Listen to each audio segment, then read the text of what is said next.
তো গোয়াতলা ব্রিজ ভেঙে গেছিল, আপনাদেরকে আমি দেখাইছিলাম। এখন এই গোয়াতলা ব্রিজে দেখেন কি হয়েছে, এখানে হচ্ছে কালিমার পতাকা, এবং কি এই পাশেও একটা কালিমার পতাকা আছে, এই যে দেখেন। ঠিক আছে, আসলে শুধু এটা না, আপনার ওই কি বলে এটাকে, এই ফুলপুর এবং কি তারাকান্দা ব্রিজ, হ্যাঁ, সবটাই কিন্তু কালিমার পতাকায় সাজছে। আসলে এটা কিন্তু একটা ভালো উদ্যোগ, কারণ হচ্ছে যখন বিশ্বকাপ শুরু হয়েছে 2026, সেখানে কিন্তু অনেক মানুষ তাদের যে নিজস্ব সাপোর্টের দল, যেমন আর্জেন্টিনা, ব্রাজিল, জার্মানি, নেদারল্যান্ড, বাংলাদেশের মানুষ কিন্তু সাপোর্ট করে থাকে। কিন্তু আমার বিকল্প দ্বারার প্রশ্ন হচ্ছে যে এত কিছুর ভিতরে, এত পতাকার ভিতরে কালিমার পতাকা কে লাগাইলো? এটাই হচ্ছে মূল বিষয়। তো এই জিনিসটা আমার খুব ভালো লাগছে, এবং আমি ভালো লাগছে বলেই কিন্তু আপনাদেরকে ভিডিওটা দিচ্ছি যে এই যে কালিমার পতাকা, এটা কিন্তু মুসলমানের একটা একদম গভীর থেকে আত্মপ্রকাশের একটা তৃপ্তি। আসলে বিষয়টা হচ্ছে, চাচা কেমন আছেন? ভালো আছি। ভালো আছেন। আচ্ছা, এই যে কালিমার পতাকা দেখতে পাচ্ছি গোয়াতলা ব্রিজে, এই পতাকাগুলা দেওয়ার পর আপনার কাছে কেমন লাগে? খুব ভালো লাগছে। হ্যাঁ, খুব ভালো লাগছে। বাংলাদেশের মানুষ বিভিন্ন দল সাপোর্ট করতেছে, আপনি কোন দলের সাপোর্টার আসলে? ব্রাজিল। হ্যাঁ, ব্রাজিল। আচ্ছা, ব্রাজিলের সাপোর্টার। এখন যদি আপনাকে বলা হয় যে আপনি কি মানে বাসায় কি পতাকা টাঙাইছেন? না, আমি টাঙাইছি না। আচ্ছা, আপনাকে যদি একটা পতাকা দেওয়া হয়, সেটা কি আপনি বাসায় টাঙাবেন?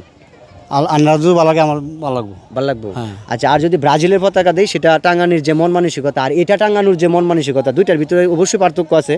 তো আমি ধরেন আপনাকে আমি একটা কালিমার পতাকা দিলাম আর একটা ব্রাজিল কিংবা আর্জেন্টিনার পতাকা দিলাম, আপনি কোনটা সবার আগে টাঙাবেন? কালিমারটা। কারণ হচ্ছে কালিমার যে মুসলমানের ভিতরে কালিমার যে একটা মানে কি বলবো আত্মতৃপ্তি, সেই আত্মতৃপ্তি কিন্তু মানুষের ভিতরে আছে। তো আমরা এখন হচ্ছে ওই মাথায় আপনাদেরকে দেখাবো যে ওই পাশে 1টা 2টা 3টা 4টা 5টা, হ্যাঁ, 6টা 7টা 8টা 9টা, প্রায় 10টার মতন পতাকা অলরেডি টানাইছে। তো এখন দেখলাম যে তারাকান্দা ব্রিজে যখন কালিমার পতাকা টাঙাইলো, তখন দেখলাম অনেক মানুষ কমেন্ট করতেছে যে যেহেতু তারাকান্দা ফুলপুরের এমপি হচ্ছে মোহাম্মদুল্লাহ সাহেব, এবং কি উনি হেফাজতে ইসলামের একজন এমপি এবং রিস্কা নিয়া, তো সেক্ষেত্রে অনেকেই কমেন্ট করলো যে এমপি হয়ে গেছে বিদায় এখন কালিমার পতাকা। বিষয়টা আসলে এমন না, কারণ হচ্ছে এমপি মুসলমান এবং কি একটা মুসলমান দলের, সেটা বড় বিষয় না। বড় বিষয় হচ্ছে মন মানসিকতার যদি পরিবর্তন ঘটে মানুষের, তাহলে কিন্তু এ ধরনের কাজ হবে। কারণ সারা বাংলাদেশের ভিতরে যখন আর্জেন্টিনা এবং ব্রাজিল বিভিন্ন রাষ্ট্রের পতাকা উঠতেছে, এই ব্রিজগুলাতে কিংবা অনেক জায়গায় দেখলাম কালিমার পতাকা উঠতেছে। এটা করার জন্য যে মন মানসিকতা, সেটা কিন্তু লাগবে।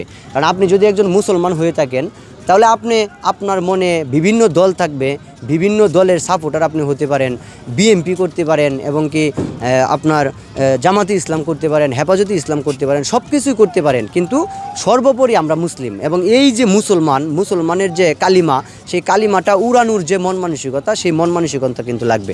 তো এই যে চাচারে পাইলাম। চাচা কেমন আছেন? আলহামদুলিল্লাহ, ভালো আছেন। জি। আচ্ছা, আপনি একটা জিনিস খেয়াল করছেন যে গোয়াতলা ব্রিজে কালিমার পতাকা উঠতেছে, এই যে দেখছেন? হ্যাঁ, এটা আপনার কাছে কেমন লাগতেছে? ভালো। মানে বাংলাদেশের মানুষ এখন বিশ্বকাপ তো হচ্ছে আপনারা জানেন, জি। ফুটবল বিশ্বকাপ খেলা কি দেখেন? না, দেখেন না? আচ্ছা, অনেক মানুষ কিন্তু তাদের যে নিজস্ব দল, ধরো আর্জেন্টিনা, ব্রাজিল, অনেক মানুষের অনেক দল করে সেই পতাকা টাঙাইছে। কিন্তু গোয়াতলা ব্রিজে হচ্ছে আপনার কালিমার পতাকা টাঙাইছে। এটা আপনার কাছে কেমন লাগতেছে? গভীর থেকে বলবেন, মানে কতটুকু ভালো লাগতেছে? ভালো লাগতেছে। তো এই হচ্ছে মূলত বিষয়। এই পাশে আরেক চাচা, আপনার কাছে কেমন লাগতেছে? ভালোই লাগছে। হ্যাঁ, মানে কালামার পতাকা উঠতেছে, এটা কি খেয়াল করছেন আপনি, নাকি আমি বলার পর? না, খেয়াল করছি, আগে খেয়াল করছেন? মানে সকলেই কিন্তু জিনিসটা খেয়াল করছে।